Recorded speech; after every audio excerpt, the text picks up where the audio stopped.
the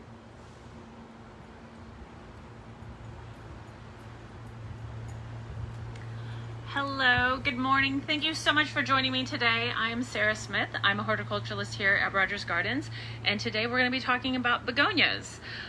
There are so many different begonia types and varieties, so I'm going to be going over all the different kind of varieties, the different kind of care, and just showing you some of the really beautiful stuff we have in at the nursery right now. So this is the Thursday edition. We do our live streams every Tuesday and Thursday at 9:30, and on our Thursday editions, I'm usually hosting and I'm always talking about the plant of the week. So this is our plant of the week. There are so many different amazing, beautiful, unusual varieties begonias. It ranges so much from tiny little bedding begonias to big giant cane begonias, to the Rex begonias with all the super weird, unusual, beautiful colors. It's just like such a fun, diverse group of plants, and you can get so many different things from like really beautiful flowers to just really gorgeous, intoxicating colored foliage. And all of that. So I want to show you some of the really cool things that we have. First off, I'm going to talk about my favorite one. So that's Rex begonias. Rex begonias are all of these ones with the really beautiful, beautiful foliage. Look at all this gorgeous, weird color. It ranges so much from really beautiful like maroon colors to like beautiful almost silvery sparkly. When you see these in the sunlight with just a little bit of glimmering sun, the leaves actually sparkle. It's kind of amazing. And we usually carry them in these 6-inch pots, sometimes even in these beautiful little cute 4-inch containers as well, with like beautiful spotting. I have these really gorgeous pretty purple ones. I'm just totally obsessed. I like all the kind of dark, weird, unusual things, so this totally catches my attention. Sometimes we even carry ones called escargot, which have a little spiraled leaf to it. This leaf is starting to spiral just a little bit here, but sometimes they get really spiraled and really beautiful. So they're really cool and unusual, and just something so neat and kind of eye-catching. You can grow Rex begonias inside your house. I find they do better on a covered patio area. Begonias need a lot of humidity. All begonias in general need a lot of humidity. So our house tends to just be a little bit too dry for them, and they don't really thrive on that. You can always grow them in the house and put them in a pebble tray. That really works well. A pebble tray is where you take a tray that you sit underneath the plant and you put pebbles on it and you put water in it. The reason you're putting the pebbles in the tray is so the begonia doesn't sit in the water. Begonias love to be moist and they love to be a little bit on the damp side, but they do not want to set in their own water. They're so picky about water. Begonias even are one of those ones that do a little bit better with some filtered water instead of just straight tap water. That's when you get some tip burn. So if you've noticed tip burn on the ends of your begonia, it's usually a salinity problem, and it's usually from sitting in their own water or having really harsh tap water. Also can become an issue for these guys. So make sure they're not actually sitting in the water. So the reason for the pebbles is it elevates the holes in the bottom of your container off of the water.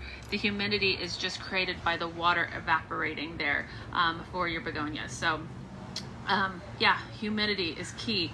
One of the ones I do want to show you, and this one got pulled for me this morning when we were pulling all our different ones, and there was a couple of different colors, and I have kind of limited area to put things here. So this was the one who makes the cut. Look at this. So this is what I'm talking about with the flowers actually being kind of the showstopper. This is a Riger's begonia. Isn't that beautiful? This color's so great. And these come in a range of colors.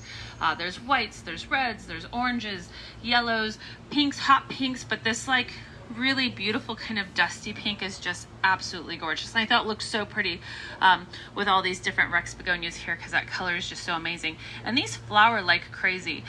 With these, I find if you keep pinching the flowers off, so if you have a flower that's looking bad, and honestly this one does not have a single one that looks bad on here, but once the flower kind of starts to go, so this what I would say would be the next one, you're just gonna go in and you're just gonna, and they're so herbaceous, you can literally use your fingers to literally just pinch that flower right off.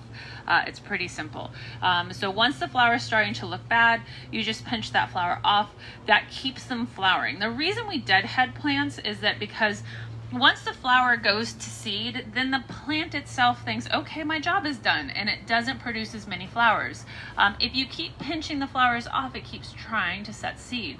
And that not only keeps it pretty and keeps unsightly kind of dead flowers off, but it keeps it flushing out all the time, trying to produce more and more seeds. So you're kind of tricking the plant into flowering longer for you. So pinching the flower is really, really important with begonias. Some of these, even the Rex begonia does get kind of a little insignificant flower, but this is really more about the amazing, gorgeous flower here. You find these here on our little patio area. So if you walk into Rogers, you go down into the garden rooms, these ones are usually sitting on the patio. These ones, again, more meant to be outside than inside. I find that you can bring these inside maybe just for a couple weeks or so. Maybe you're gonna have, you know, a party, you know, some kind of brunch or something, and you wanna have this sitting really beautiful on your counter or on your table. It's great for that, but ultimately it's a lot better outside because of that humidity that we have outside versus having inside. But that color is just so great. I was so excited to get that one. The other begonias, so then we have begonias that are great outside, planted outside. The cane begonias and the Richmond densis begonias that I have here, these are definitely more of your outside begonias. So if you come into Rogers, you're going to find these in our outdoor area. These are meant to go in containers or even going in the ground. They do well with shade. A little bit of morning sun, especially if you're really coastal and you're really close to us here. They can handle just a little bit of morning sun, but they really want really bright, indirect sunlight. They want to be moist but not soggy, so we're not keeping them constantly soppy wet. You want the top couple of inches of soil to dry out just a little bit in between watering, but they do not like to be totally dried out. They do kind of have a little bit of a dormancy period. All begonias do. Your Rex begonias, your Riger's begonias, your nonstop, tuberous, all those ones have a little bit of a dormancy period. There's like 4 different kinds of ways you can really approach that with the dormancy. If you have something in a pot that's an outside begonia, you can always just put it in an area where it's not going to be getting a lot of moisture during the winter months. You're going to cut that water down, and you don't want to have that bulb rot out. So you don't actually have to dig it out of the ground. If you lived someplace where we got snow or something like that, yes, you would need to dig it out of the ground, but we don't get that here, so you just need to make sure that they're not getting a lot of extra water during that time. You can even put them like in a side yard or in your garage, and then bring them out in springtime, and you can start watering them then. But the other thing that you can always do, especially if you have one in the ground, you can just plant it, see if it comes back. I'm a lazy gardener. I always tell you all that all the time. So I just leave mine in the ground. Sometimes they come back for me. Sometimes they don't. I have pretty good luck with them coming back for me when I leave them in the ground once they kind of go dormant. But I absolutely made the mistake of accidentally digging one up. I've also had some of these ones like my Rex begonias, my Riger's begonias, things like that. I just throw them away when I'm done. Honestly, they're not very expensive. I know that probably hurts some of you to hear that. But with some of these ones, I use them more as kind of a temporary plant. The same way that you would treat like a Easter lily or a poinsettia, for example. So if you have an area where you want to leave your dormant plants and then water them again if they see if they come back, that's absolutely great, but not totally necessary. The ones that you have planted in the ground that are more like the cane begonias and the Richmond densis begonias, you just keep watering, slow down a little bit in the winter time, but there's something that stays up year round pretty much. They go a little kind of dormant and a little kind of losing some leaves and a little kind of looking, but that's totally fine and normal. That's what we get in the winter time. When it comes to fertilizing, I realized I left my fertilizer off screen. Sorry, guys. But we use 2 different kinds of fertilizer. I'm going to have somebody grab that for me. Thank you for being patient. I appreciate you so much. So these are the 2 fertilizers. Thank you. That we like to use. For my ones in the ground, I'm really big into the Down to Earth. Down to Earth is a really, really great brand. It's a granular, so you can just drop it right on the ground and water it in. It's really, really simple. I like this one. Again, I'm slowing down in the wintertime. I'm not fertilizing at all in the wintertime. It's not going to hurt your plant, but you're just wasting fertilizer. Once the ground gets cold, they don't take this up anymore. So this is what I'm going to use for my my cane begonias, my Richmondensis begonias, any of my other ones that I've planted different Rex begonias and stuff in some shady areas, and they have come back for me a couple years after. But I basically just, if it's in the ground, I stick with the powder. If it's in a pot, however, the one that I really like is this one. This is the sea grow. So this is when you mix with water. I can't stand trying to put powder into a container, especially when it's really leafy like this. It's really hard to get up underneath. And begonias, as you can tell, especially when I pitched that one off, these are pretty fragile and delicate. So if I'm kind of jamming my hand down in here, trying to move that powdered fertilizer down in there, chances are I'm clumsy and I'm going to break one. So that's why I really like using the liquid one. This is just a powder that you mix with the water, and then you just water it in. That way I don't run the risk of breaking anything or messing anything up. So if it's in a pot, this is a great one to use. Again, I slow down in the winter time with this one, and I don't keep going during the winter time. And then I start that back up in the spring to get it kind of fleshed out and nice and big and full again. So they were actually all pretty easy. Remember, not a lot of hot direct sunlight. If you're noticing any kind of burn on the leaves, even if it's just getting a little bit of morning sun, maybe it's too intense morning sun, maybe it's in a spot that's a little bit too hot. So make sure you move that into another area, making sure that you have a lot of good humidity for it, because they're really humid loving plants, and make sure that you're not keeping them soggy, but you are keeping them pretty consistently moist. You want to let the top couple inches of soil just dry out a little bit in between. The key is always deep, slow, long watering. If you've ever learned anything from me, I hope that's the one thing you've learned. Most plants really appreciate that deep, long, slow water. But yeah, our plant of the week, aren't they gorgeous? There's so many different beautiful varieties. I couldn't even possibly bring them all here. I'd just be completely surrounded. You wouldn't even see me if I had all of them here. But they're absolutely beautiful, and you find them all over the place in our patio area, in our outdoor area. So come on in and see all our gorgeous, gorgeous, beautiful begonias. We are live too, so if you're sitting there and you're thinking, I have a question, Sarah, that you didn't answer, of course, I hope that you're putting that question down below there, and I will absolutely answer that for you. I really love interacting and working with you all. So let me know if you have any questions. Is there anything there that anybody is asking? Yes, Yeah. there is a question. Okay. Can you actually say the name of the sea grow? Yeah, so the sea grow, there's a couple of different ones. So the company is called Grow More. Sea grow is all the different ones that we carry in these little round containers. We carry even big bags of this as well. It's a water soluble concentrate that you're just putting in the ground. There's two different ones, and really the 16-16-16 is nice because it's a very balanced fertilizer, but there is one that really forces out flowers. So if you have something that's a flowering begonia, say it's a big tuberous, beautiful, almost rose type begonia, or one of these like Riger type begonias, when it's time for it to start flowering, you can always switch to that and boost up the flower production a little bit more.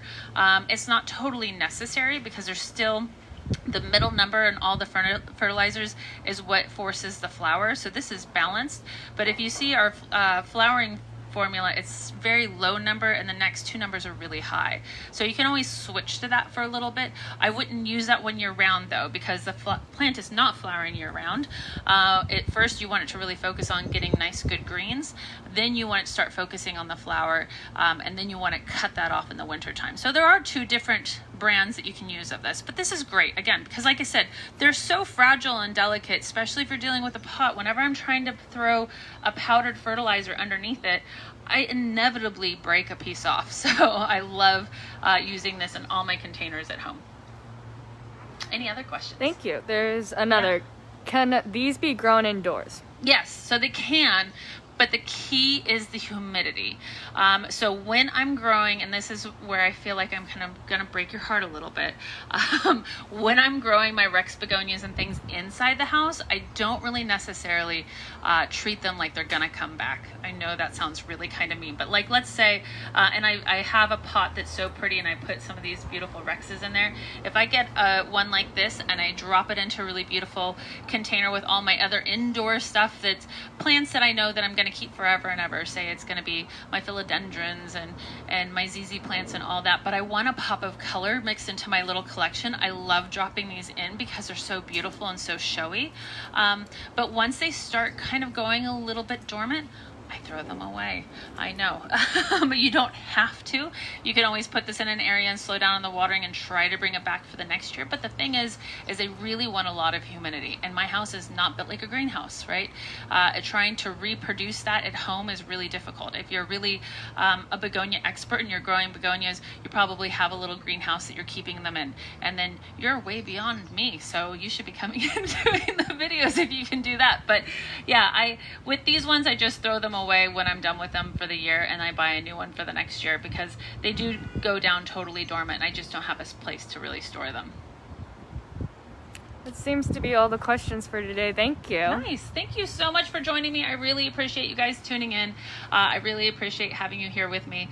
I hope you can come in and see all our really beautiful begonias. We're getting more and more and more in constantly all the time, and just such beautiful colors. And these, especially with these Rex begonias, man, they go so fast. We put them out on the floor and I see one and I think, ooh, that's pretty. And I come back and somebody's already grabbed it. So these ones go really quickly. All the really beautiful, unusual colors go fast. And these Riger begonias, there's so many great colors on these, and they're so beautiful. These are all down in our patio area. And then all of our cane begonias, again, outside in our outdoor area. So thank you so much for tuning in. I really appreciate it. If you haven't already gone in and signed up for our email, I really suggest doing that because you always get all the really cool information that comes out when we get our new plants in, what our new things are coming up next. Any of our new programs that we have going on. We have a really exciting program coming up for summer that I'm so excited about. I'm not going to give it away yet, but stay tuned for that. And then also make sure that you're on our Facebook page or our Instagram page. If you have any friends that you know love begonias, make sure you tag them down below and let them know all the really beautiful things we have going up. And then check out our YouTube page. If you haven't subscribed to that already, it's really, really great. There's so much information there. We post live streams there. We post specialty videos there as well, and you can go back years and years and years into the archives and see all the really beautiful things that we've been doing here for all the years. All kinds of great things. We talk about table settings, all our holiday stuff there as well, especially our Halloween and Christmas boutiques. So there's all kinds of great information there, and thank you for tuning in. So stay well, be safe, and happy gardening, everybody. Bye.